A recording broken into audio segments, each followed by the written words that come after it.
Summa aurasna, manan kemudian saya kasihkan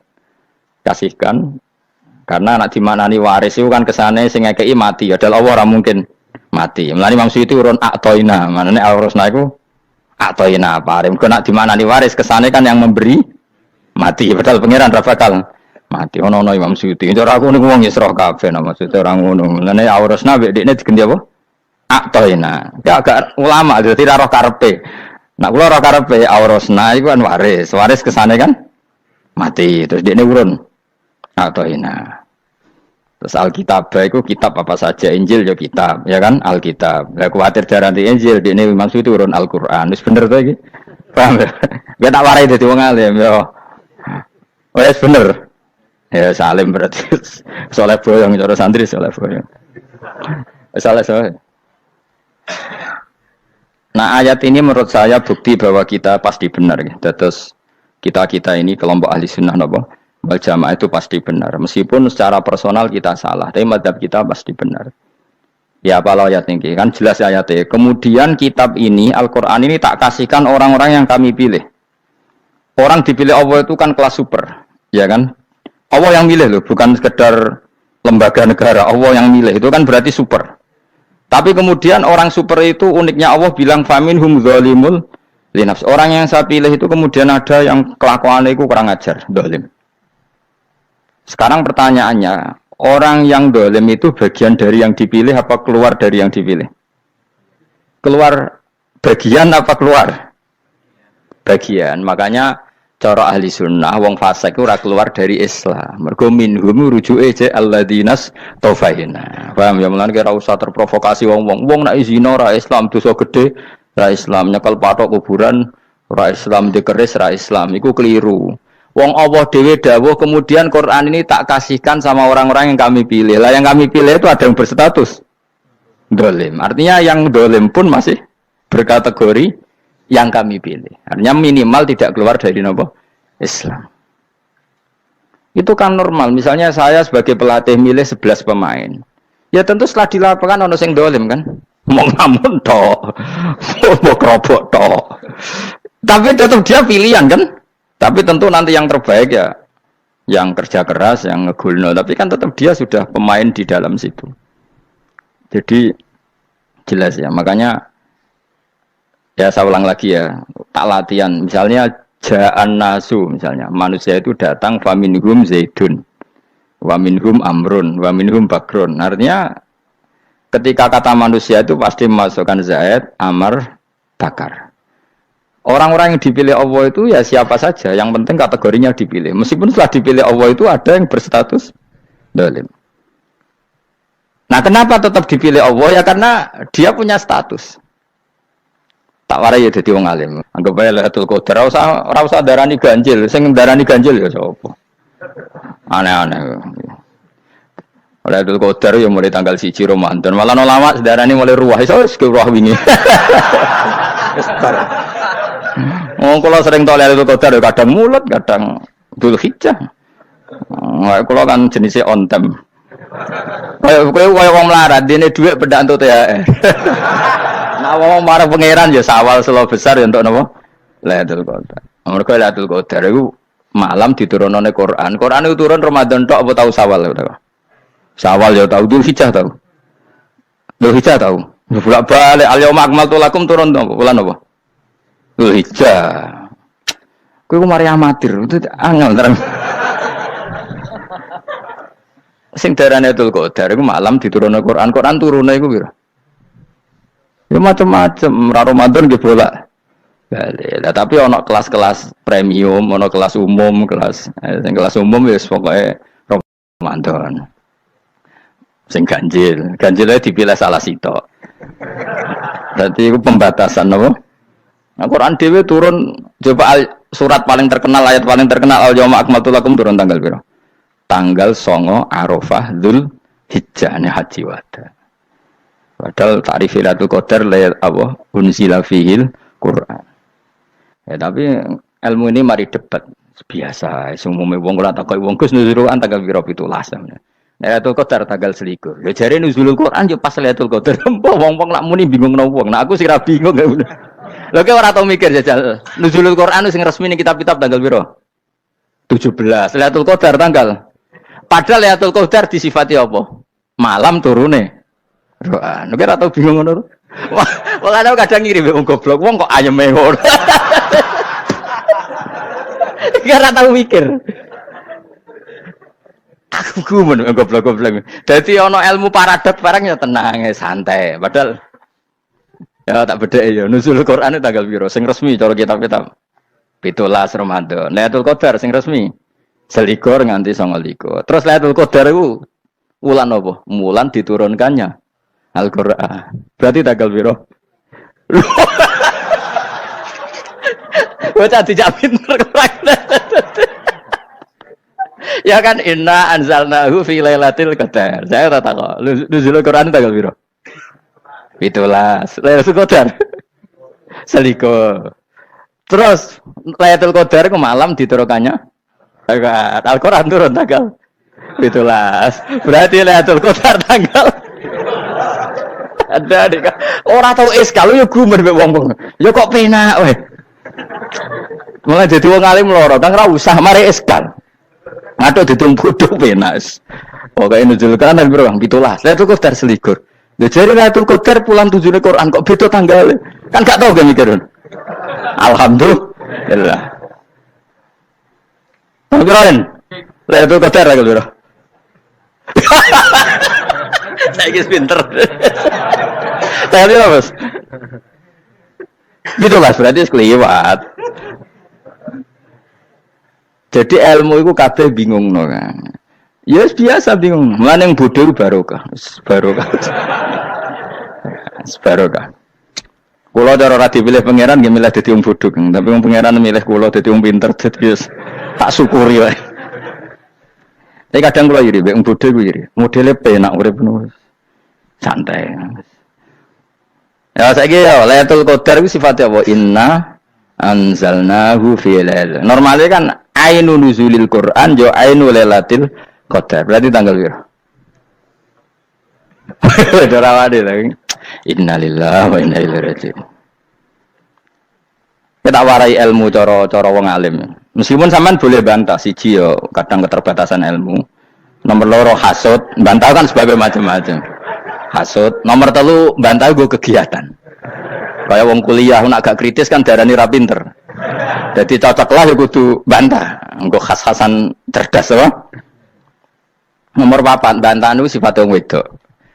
Menang kalah protes. Berarti kowe ora lanang berarti wedok, tukang protes wedok. Nomor 5 bantah itu berarti dia punya keiskalan tapi nggak bisa keluar dari keiskalan itu. Jadi problem Anda ditimpakan ke saya, itu ya sopan. Problem-problem itu kok ditimpakan ke saya. Begini terang no.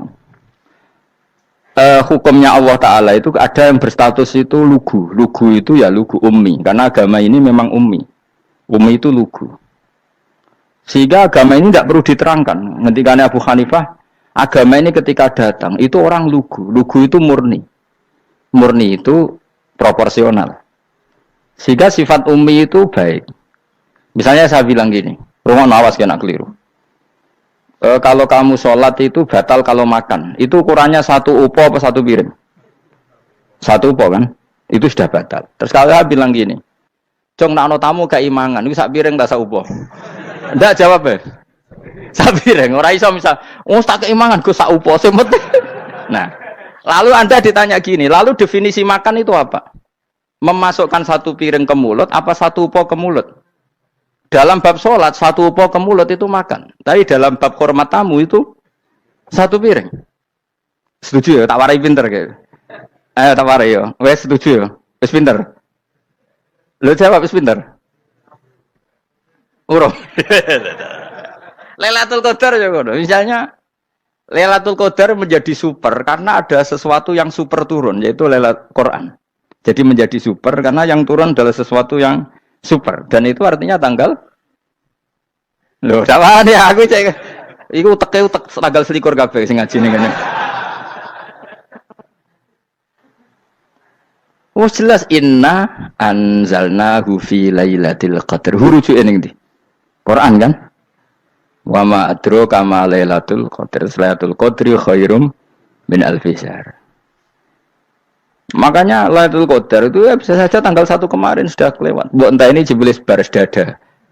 Atau mungkin Saban. Jadi perdebatan ulama tentang Lailatul Qadar, malah ada wali yang bilang saya tiap hari mendapat Lailatul Qadar. Nah, itu malah ra kelas meneh, malah pusing, malah napa? Pusing. Udah gak usah mikir itu. Jadi hukumnya Allah itu ada dua. Ada hukum itu lugu dan ini bagus. Makanya saya itu kenangan saya terbaik dalam membela Allah dan Rasul. Saya ulang lagi, kenangan saya terbaik dalam membela Allah dan Rasul itu masalah faraid. Dulu mungkin banyak yang ingat lah ketika tahun berapa lupa saya. Tapi ada seorang menteri dan pakar Islam menggulirkan isu hak waris itu sama. Lelaki dan perempuan sama. Alasannya karena perempuan sekarang kerja. Jadi gara-gara kesamaan gender kemudian mereka ingin bagi waris itu apa? Sama lidzakari bisu hadil unsain itu ditentang. Gerakan itu pernah menguat. Termasuk yang bisa dengan tanda kutip bisa menghentikan gerakan itu termasuk itu saya. Yang punya pikiran gitu tak parani, tak tantang. Tak tantang begini, saya bilang gini. Anda ngomong ini itu karena pinter apa karena tren? Tak tanya. Ya karena pinter. Saya ini kan orangnya keren, punya kepangkatan jos lah. Ya kepangkatan jos, kepangkatan dunia. Maksudnya cara pangeran bojos ora ya ora. Cara ukuran dunia itu jos lah. Tak tanya.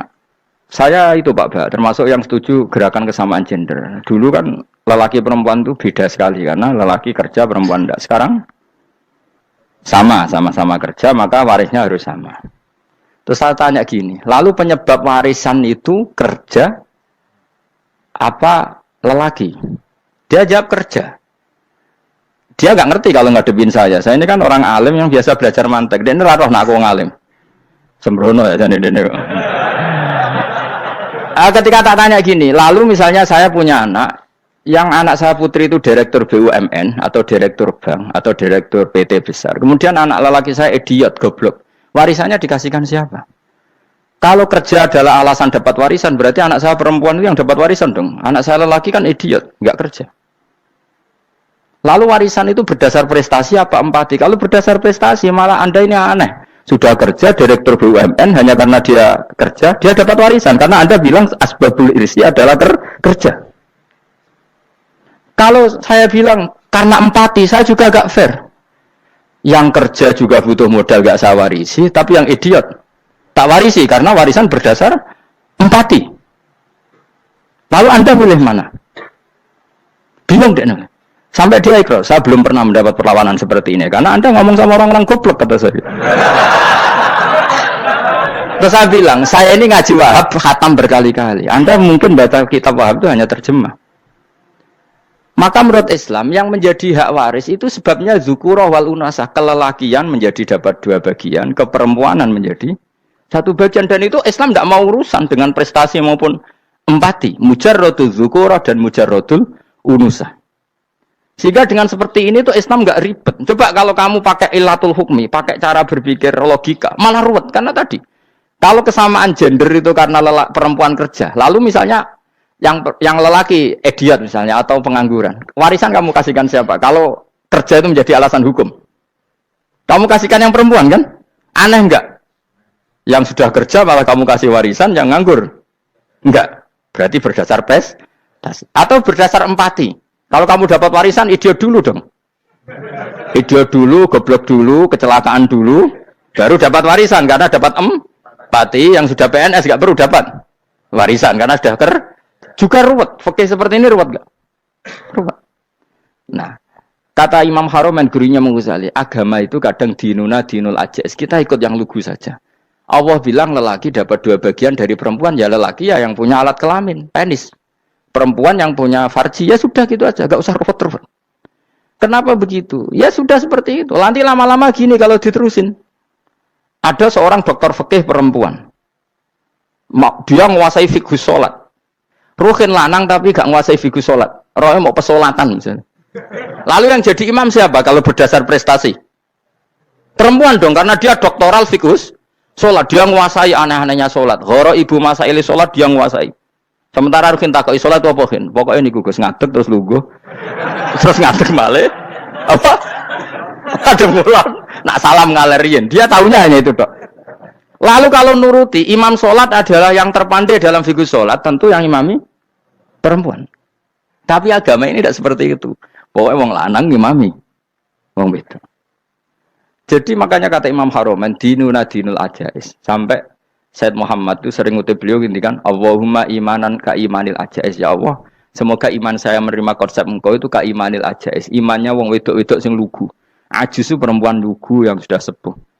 Jadi misalnya ngukur anak seneng ya anak kono gedang goreng, ngekei duwe, ya lugu saja. Itu bagus.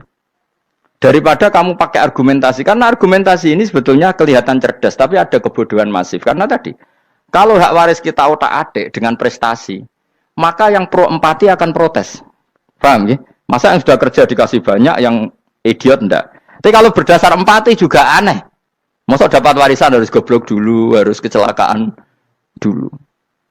Maka Rasulullah pernah ngendikan ketika ditanya, lalu warisan untuk siapa ya Rasulullah? Nabi jawabnya lucu.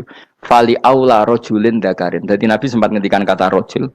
Kemudian direvisi dzakarin. Fali aula rojulin dzakarin. Semua ulama ngendikan dzakarin di sini adalah badal.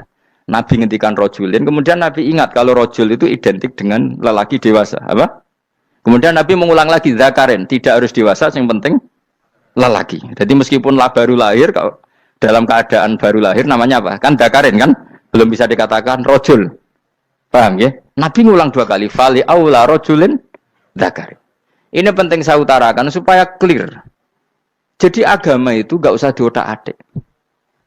Ya itu tadi misalnya imam sholat itu lelaki. Ya sudah lelaki. Lelaki itu apa? Yang punya alat kelamin lelaki. Jangan dibalik ini. Yang dikatakan lelaki itu orang kuat. Sehingga meskipun perempuan kalau kuat, misalnya perempuan anggota poluan, lelakinya cemen, idiot, maka imamnya perempuan gitu. Karena makna lelaki adalah kuat. Ini keruwetan. Jadi agama itu tidak seperti itu. Nah sekarang kembali ke pilihan. Yang dikatakan pilihan itu orang hebat. Apa yang dipilih? Apa berdasar definisi? Apa berdasar kehendak yang milih? Loh kok mulai pinter, tumben udah pinter. Alam raya ini milik Allah. Dan semua di alam raya ini milik Allah. Maka dipilih tidak dipilih itu terserah yang punya apa terserah kita. Apa terserah kriteria, apa terserah definisi. Dalam konteks kita sebagai objek diambil, tentu terserah yang punya. Kemudian Allah bilang, orang-orang itu saya pilih. Nah kalau milihnya Allah berdasar kepunyaan, tentu Allah boleh dong memilih orang yang sebetulnya berstatus dolim. Ya tapi ya tetap dia dolim, tapi ya tetap dipilih. Kenapa ya? Karena Allah yang punya. Saya misalnya orang kaya, boleh nggak punya HP buruk? Boleh kan? Terserah saya. Saya orang kaya, beli HP mahal, medium dan paling buruk. Boleh nggak? Boleh, saya yang punya. Nggak boleh, Gus, ini orang kaya harus beli HP yang mahal. Yang bilang harus siapa? Nah kegoblokan kita ini seperti ini. Nak wong sugih HP ini kudu larang. Nak wong alim kudu bojone ayu. Sing kudu darani kudu ayu ku sapa? Nak maji jalan yang tumbuh swarga lho kudu iku sing swargane mbahmu tapi kudu. Nah, kita ini sering berpikir ngatur Tuhan. Nah, Indonesia negara yang mayoritas muslim terus Islam Indonesia kudu dadi sampling Islam seluruh apa? Dunia. Ya ora usah sombong ngono ya keben mayoritas juga wonge kakean ngono ae ora perlu GR jadi sampling percontohan Islam internasional ora perlu ngono. Lah misalnya terus jadi contoh misalnya nang Masjid Haram niru Jumatan ning Indonesia berangkat mbek do rokokan.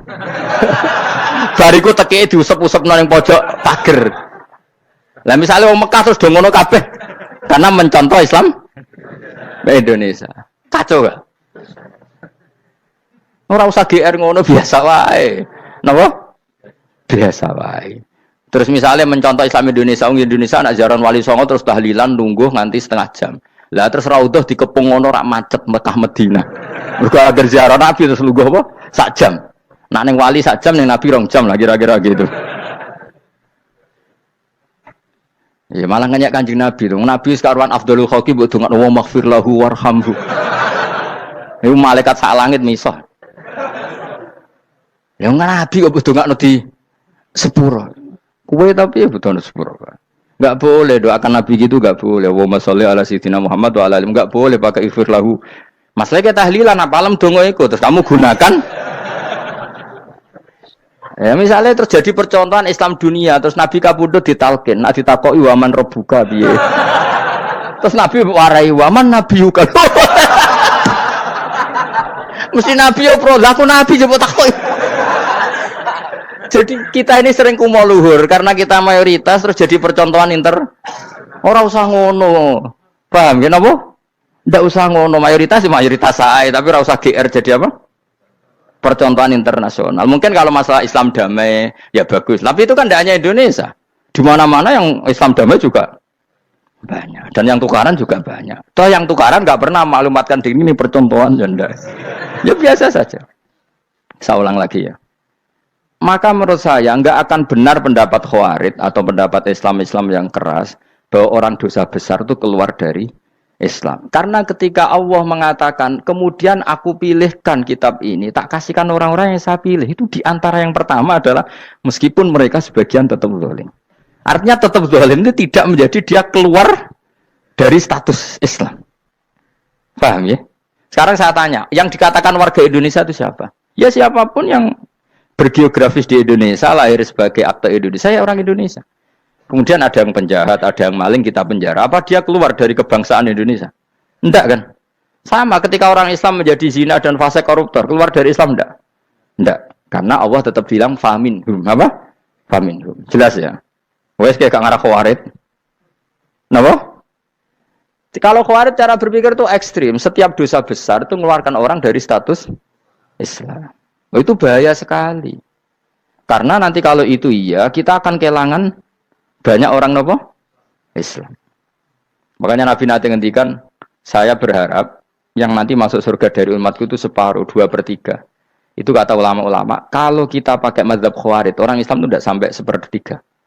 Karena banyak yang keluar dari Islam. Duwe keris gak Islam, duwe akeh ra Islam. Nglakoni jimat gak Islam, nyekel patok gak Islam, dosa gede gak Islam, korupsi gak Islam. Terlalu banyak yang kita usir dari Islam. Lalu kita ngusir atas nama apa? Coba. Kalau atas nama Tuhan, kamu tidak Tuhan. Atas nama wakil Tuhan, Tuhan tidak pernah mewakilkan ke Anda. Orang-orang mandate. Yang kita tahu dari Quran ya ayat ini, tsumma awrasnal kitabal ladzina astafaina min ibadina. Kemudian kitab ini tak kasihkan orang-orang yang saya pilih. Dan orang yang saya pilih itu faminhum zalimul li nafsihi. Dan sebagian dari itu adalah orang zalim, dan itu jelas bagian dari itu. Artinya keluar apa masuk? Keluar apa masuk? Masuk. Meskipun ya yang zalim tetap berstatus zalim, kayak warga Indonesia, ini semua warga Indonesia.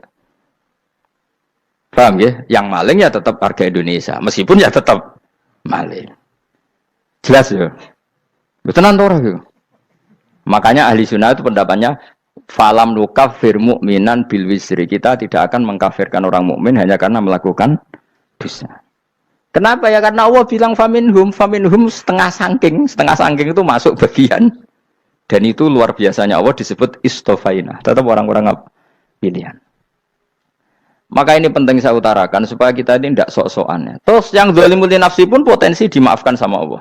Asal dia tobat, dan tobat itu sama Allah nggak ada batasnya. Malam yuhur kiri sampai apa? Nafas apa?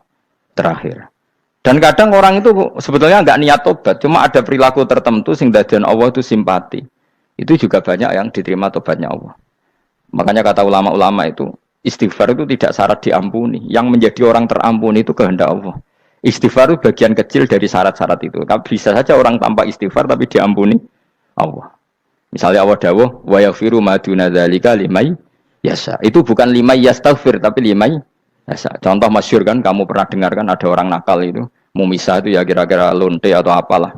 Dia datang pulang ketika melihat anjing ngeleti pasir, dia berpikir ini kehausan kayak saya. Kemudian dia turun ke sungai memberi minum anjing itu, kemudian Allah memaafkan dia karena itu. Pas itu di semua hadis riwayatnya dia tidak pernah istighfar. Telah punya perilaku yang menjadikan dia diampun. Banyak enggak seperti itu? Banyak, makanya wa yaghfiru ma duna dzalika liman yasha. Mayasa itu ya yang digedaki Allah. Bisa saja kalian ini sering istighfar tapi enggak dimaafkan Allah. Tapi delala punya satu perilaku yang cara Allah itu penting, kemudian dimaafkan. Kayak Saharatu Fir'aun itu dia enggak pernah istighfar, tukang sihir Fir'aun. Dia diampuni Allah, dikasih iman tuh gara-gara Jadi wong Jogja. Wis ngono tok.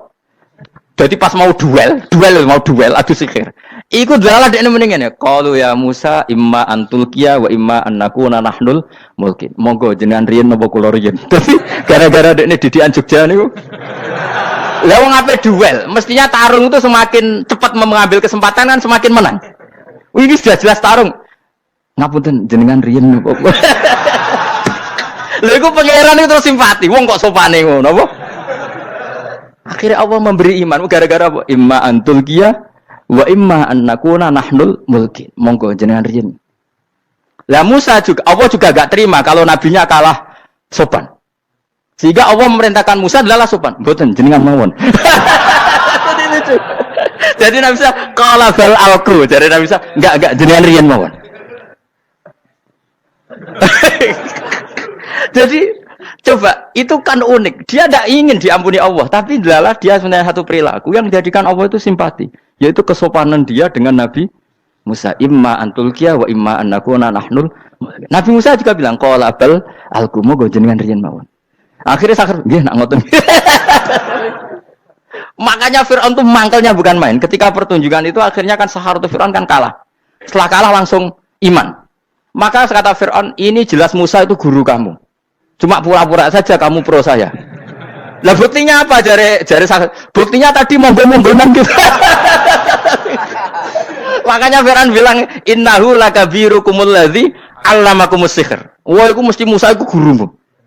Padahal ya gak kenal sama sekali. Cuma gara-gara monggo-monggonan tadi itu akhirnya terus pikirannya Fir'aun, wah, mesti wis kenal suwi, mau gayane tok. Mergo gara-gara monggo-monggon, monggo jenengan riyen. Mboten, monggo jenengan.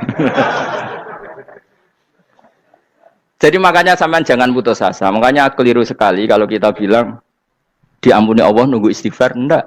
Tentu istighfar penting, kita sepakat. Istighfar itu penting, kita sepakat. Tapi itu tidak satu cara-caranya Allah untuk orang bisa diampuni. Nabi misalnya ngendikan ana wa kafilul yatim kahateni fil jannah. Coba.